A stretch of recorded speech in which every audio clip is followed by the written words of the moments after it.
storm over Kyrgyzstan. It began with rebellion in the streets.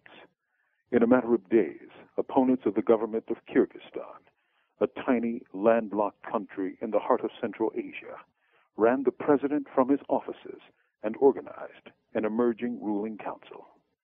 President Kurmanbek Bakiev himself came to power after a series of protests charging electoral fraud against the former president Askar Akayev and his parliamentary allies. Ousted President Bakiev was considered the leader of the 2005 Tulip Revolution and was thus immensely popular. What went wrong? In essence, the closer Bakiev got to the U.S.-supported war on terror, the more unpopular he became to the people of Kyrgyzstan. He took on more and more autocratic power at the expense of Parliament and the people.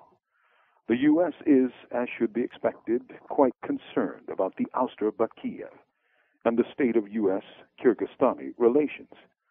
That's because not far from the capital of Bishkek is the Manas Air Base, where thousands of U.S. troops are stationed, and where there is also a 13,800-foot runway, making Kyrgyzstan the aerial doorway to Afghanistan and Pakistan.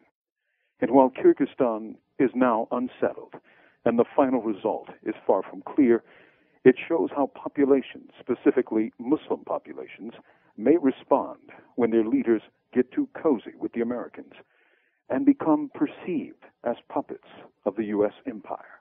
This so-called war on terror, much like its predecessor, the Cold War, placed a premium on buying, co-opting, or threatening leaders to do U.S. bidding, often at the cost of any real pretense of democracy.